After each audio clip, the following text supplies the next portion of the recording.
Buenas gente y bienvenidos a La Puerta del Norte. Hoy os quiero hablar de placeholders. Un placeholder es un recurso temporal que se utiliza en un proyecto en sustitución de otro en el que todavía se está trabajando. Esto es particularmente útil cuando el recurso que nos falta resulta esencial para que el desarrollo del proyecto pueda seguir avanzando, es decir, como una solución a lo que comúnmente solemos llamar una situación de cuello de botella. Para poner un ejemplo concreto, imaginemos que somos programadores y hemos diseñado las mecánicas de movimiento para nuestro juego, pero no disponemos de recursos visuales que emplear en nuestro proyecto para poder siquiera testear esas mecánicas y detectar posibles cosas a corregir. Puede que la idea sea encargarnos del arte para el juego nosotros mismos más adelante, que contemos con un artista que esté trabajando en ello mientras nosotros nos encargamos de la programación, o que pensemos comprar directamente recursos para nuestro juego en el futuro, pero que en este momento no dispongamos de los recursos económicos para hacerlo. Pero mientras tanto, si queremos avanzar en el proyecto, necesitamos algo que, si bien no sea representativo del arte final de nuestro juego, podamos utilizar como reemplazos temporales que sirvan al mismo propósito.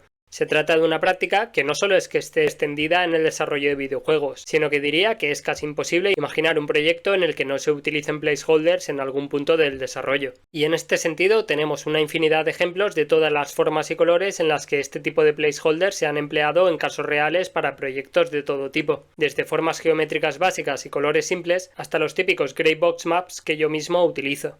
Pero esto es solo un ejemplo, y el uso de los placeholders no se limita, por supuesto, a elementos visuales. En el ámbito del desarrollo de videojuegos, de hecho, se utilizan frecuentemente placeholders para prácticamente todo, como pueden ser efectos de sonido o incluso animaciones. Y es en este último caso en el que me quiero centrar hoy, porque en la etapa del desarrollo de Syncrail en la que me encuentro en este momento, el uso de modelos 3D animados a modo de placeholders se ha convertido en el pan de cada día. Siendo que en la ruta de desarrollo tal cual la tengo planteada, no comenzaré a trabajar en modelos 3D de personajes y criaturas hasta dentro de algún tiempo, ya que en la actualidad estoy centrado en el diseño 3D de escenarios, en hacer las versiones ilustradas de estos y en programar y pulir las mecánicas básicas del juego. Pero, como decíamos antes, a veces es necesario contar con ciertos elementos para ser capaces de progresar, y en este caso comenzaba a hacerse imprescindible el tener al menos un modelo con animaciones básicas que sirviera de referencia de medidas y proporciones para hacer que los elementos de los escenarios sean coherentes, y a la vez comenzar a integrar las distintas animaciones y sus transiciones en las mecánicas del juego, de manera que éstas puedan ser gestionadas desde los scripts que voy generando.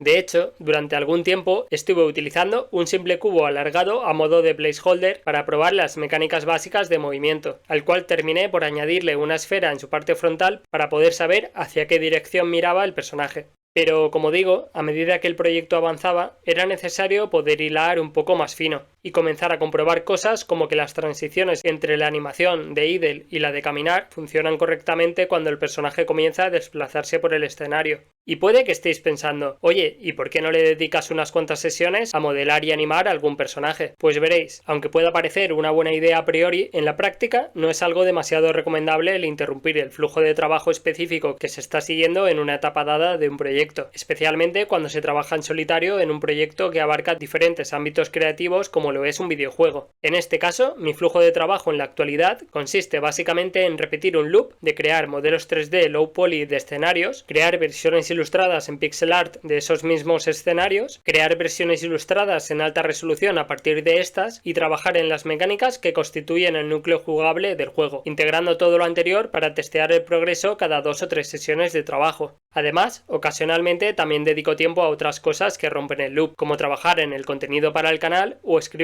la historia y los diálogos del juego, aunque estas interrupciones del flujo de trabajo suelen ser breves y me sirven precisamente para desconectar y tomar algo de aire, pero añadir un ámbito creativo más complejo como lo es el modelado 3D de personajes con todo lo que ello conlleva y además animarlos, supondría interrumpir el flujo de trabajo de una manera más marcada, y esto conllevaría el riesgo de perder los beneficios que repetir las mismas tareas concretas conlleva en términos de productividad. Así que la mejor solución que se me ocurrió fue la de recurrir a la vieja confiable de los placeholders. A este respecto, aunque la norma general suele ser la de emplear recursos temporales propios, no es del todo fuera de lo común que a veces se utilicen modelos o texturas de IPs externas al proyecto, algo que no es malo per se teniendo en cuenta que el objetivo del placeholder es puramente temporal, y siempre que exista la intención genuina de reemplazar dichos elementos por versiones propias y originales en el producto final. En mi caso, lo que yo estoy haciendo es algo intermedio, ya que estoy utilizando personajes de una propiedad intelectual que no me pertenece, pero los modelos que utilizo y sus animaciones sí que los he hecho yo desde cero. Y es que cuando estaba valorando las posibilidades a la hora de emplear placeholders para personajes y animaciones, recordé que hace algunos años hice un ejercicio de práctica modelando y animando a algunos personajes del que ya me habéis oído decir una infinidad de veces que es mi videojuego favorito, Final Fantasy IX. La idea era simple y consistía en crear versiones low poly con la cantidad mínima de detalle para que los personajes fueran reconocibles, y hacer algunos ciclos de animaciones precisamente como ejercicio de práctica que me sirviera para aprender antes de ponerme a trabajar en mis propios personajes. De manera que comencé a bucear entre polvorientos discos duros y arcaicas carpetas olvidadas con moho y telarañas para hacer un poco de arqueología digital y rescatar estos modelos que hice en su día. Así que sin más, pasemos a ver el fruto del trabajo y la dedicación del Germán del pasado. Eso sí, os pido que no seáis demasiado duros conmigo, ya que, como digo, esta fue mi primera toma de contacto en lo que a modelar y animar personajes se refiere. Así que evidentemente veréis que ni los modelos ni las animaciones son lo más pulido que os podéis encontrar. Básicamente, mi estrategia consistió en utilizar arte conceptual original de Final Fantasy IX para crear modelos que tuvieran un mínimo de similitud con los del juego original, y seguir los benditos tutoriales de Royal Skies para riguearlos y crear mis primeros ciclos de animaciones sencillitas. El primer modelo que vamos a ver es de hecho el que estoy utilizando principalmente como placeholder de mis personajes jugables en el proyecto, y es nada menos que la generala Beatrix de Alexandria, a la cual podemos ver como nunca antes en una gloriosa T-pose. Sé que las proporciones no son lo más exactas, pero lo cierto es que el estilo super deforme de empleado para el arte de Final Fantasy IX no es el más sencillo de replicar. Aún así, estoy satisfecho con el resultado, teniendo en cuenta que fue el primero que hice, así que pasemos a ver algunas de sus animaciones. Y para empezar, tenemos el clásico idle, la animación por defecto para cuando el personaje se encuentra parado y cuyo propósito es evitar la sensación de estaticidad, que sea más fácil de localizar al personaje en pantalla y simular de una manera acentuada los movimientos corporales normales cuando un organismo se encuentra en reposo, como leves movimientos de articulaciones o la propia respiración. Sé que visto de cerca puede parecer que estos movimientos se ven muy exagerados, pero esto es una práctica común en videojuegos donde lo normal es que veamos a los personajes algo alejados de la cámara, especialmente en títulos en los que los modelos de personajes se ven bastante pequeños en pantalla, como el propio Final Fantasy IX. Se encuentra parado y cuyo propósito es evitar la sensación de estaticidad,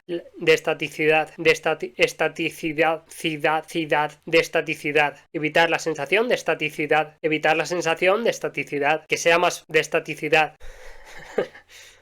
Lo siguiente que tenemos es un ciclo básico de animación de caminar. A este respecto no hay mucho que decir, se podría mejorar pero no está demasiado mal, y para el propósito actual de emplearlo como un placeholder cumple perfectamente. Otra animación que también decidí replicar fue una de las más icónicas de Beatrix en el juego original, en la que se tocaba el pelo, normalmente para acentuar su actitud de badass super confiada cuando recalcaba su superioridad en combate justo antes de dar alguna muestra de ello a algún pobre desgraciado, generalmente nosotros, aunque en mi versión de este carismático gesto más bien parece que se esté restregando la manaza por la cara para acabar llevándose la mugre al pelo. En fin, se hizo lo que se pudo. A ver qué más tenemos, pero ¿qué es esto? Ah, vale, que he previsualizado una animación de un arma seleccionando el rig y el modelo de Beatrix. A ver... Vale, así está mejor. Como veis, también modelé Viva la Reina, la legendaria espada de nuestra cortadora de hombres favorita. Lo que pasa es que al parecer la modelé después de haber animado a la propia Beatrix. Así que para no tocar el rig y las animaciones que ya tenía, la animé por separado para que se ajustara al movimiento de su dueña. Así que aquí la tendríamos en reposo y aquí podemos ver cómo se vería el modelo caminando con la espada. Tristemente no hice ninguna animación de ataque en su día, aunque si en algún momento comienzo a testear las mecánicas del sistema de combate y todavía no he modelado y animado mis propios personajes, una posible opción sería hacer una animación sencilla, aunque sea para que Beatrix pueda dar un par de espadazos, ya que conservo el rig original y no me supondría demasiado esfuerzo añadir alguna animación extra. De hecho, aquí podéis ver cómo se ve el rig. En este caso, utilicé el add-on de Rigify, que es bastante fácil de instalar y utilizar en Blender. Una de las cosas que más me gustan de este add-on es que cuenta con la característica integrada de Inverse Kinematics, lo que permite cosas como que al levantar un pie, la rodilla se doble automáticamente, lo que facilita muchísimo el proceso de posicionar las extremidades para cada uno de los keyframes. Por contra, he escuchado opiniones de que este tipo de rigs son extremadamente pesados y no son la opción más óptima por la cantidad de huesos que tienen, por lo que mucha gente aconseja evitar utilizarlos. En mi caso, yo recuerdo que eliminé, por ejemplo, todos los huesos que controlan las expresiones faciales, ya que era algo que no necesitaba. Probablemente lo que haga en el futuro sea simplificar todavía más el rig, buscar una opción alternativa que sea más ligera, o bien crear mis propios rigs personalizados desde cero.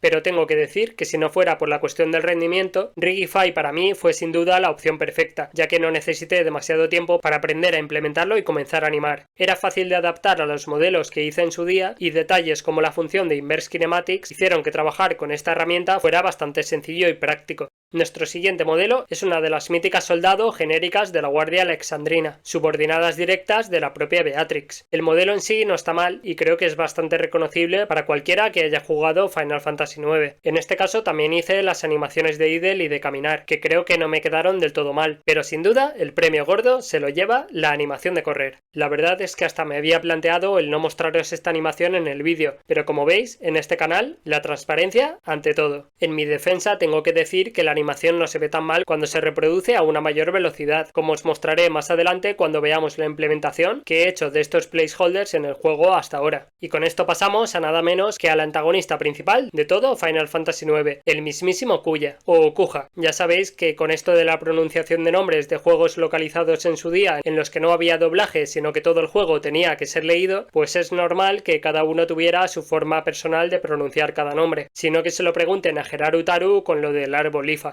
En este caso creo que el modelo también quedó bastante bien, aunque desafortunadamente no llegué a hacer ninguna animación. Así que pasamos al que considero que mejor me quedó de todos los que hice, el modelo de Flatley, el amado desaparecido de nuestra querida Freya, un legendario guerrero dragontino con mala memoria y algo dado a entradas épicas. Una de las razones por las que creo que me quedó tan bien este modelo es porque el arte conceptual original de Final Fantasy IX que utilicé para modelarlo es súper detallado, siendo un ejemplo perfecto de cómo el buen arte conceptual puede facilitar muchísimo la tarea de los modeladores 3D de un proyecto. Lamentablemente en este caso tampoco llegué a hacer animaciones. Para el que sí que realicé animaciones fue para este modelo de mago negro genérico, aunque por desgracia, y aunque recuerdo que en su día funcionaban y se veían bien, algo debí tocar por error la última vez que trabajé con el archivo que hizo que el rig dejara de afectar a la geometría, por lo que podéis ver cómo la animación se reproduce en el rig pero no se refleja en el propio mago negro. Y me da un poco de rabia porque además de las típicas animaciones de Idle y de caminar, en este caso también recreé la que para mí fue la animación que mejor me quedó de todas, el mítico movimiento que los magos negros hacían cuando lanzaban el hechizo Pyro.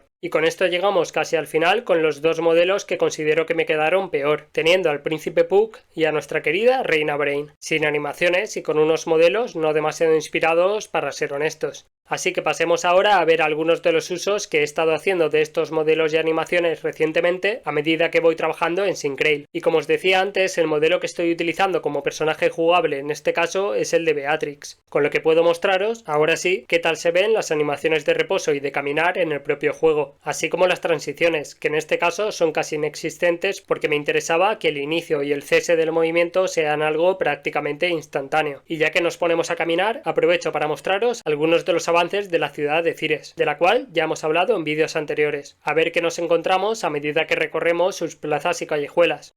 Vaya, si es nuestro querido amigo Kuya, a ver qué nos cuenta. La verdad es que me hace mucha gracia utilizar el modelo de un personaje como Kuya como placeholder de NPC genérico, con lo alto que era el ego de este en el juego original. Por cierto, decíamos antes que la animación de correr de la soldado alexandrina no se veía tan mal cuando se reproducía a más velocidad. Veamos si es cierto. Bueno, definitivamente perfecta, lo que se dice perfecta no es, pero no me negaréis que si alejo la cámara sí queda el pego. ¿Cómo? ¿Que no?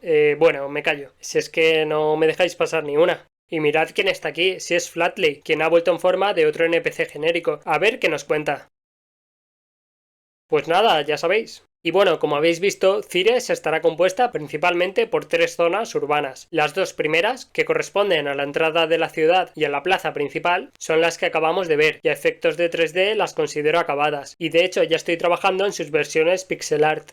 Dentro de poco tengo pensado traer un vídeo al canal en el que profundice más en este flujo de trabajo que os comentaba antes y os explique un poco mejor algunas cosas como la decisión de hacer versiones pixel art de los escenarios antes de trabajar en las ilustraciones finales del juego. La tercera zona de Cires es la que tengo aún a medio hacer y es un área un poco más amplia en la que encontraremos una combinación de viviendas particulares y diversos negocios y puestos de mercado. Y bueno, gente, espero que os haya resultado interesante este recorrido por algunos de los modelos que utilizo como placeholders para el desarrollo de Syncrail. Comentadme si vosotros también tenéis algún proyecto creativo y si alguna vez habéis usado este tipo de recursos temporales. Me interesa mucho leeros en los comentarios. Así que por mi parte esto sería todo por hoy. Muchísimas gracias por haberme acompañado hasta el final y nos vemos muy pronto en el próximo vídeo. ¡Chao!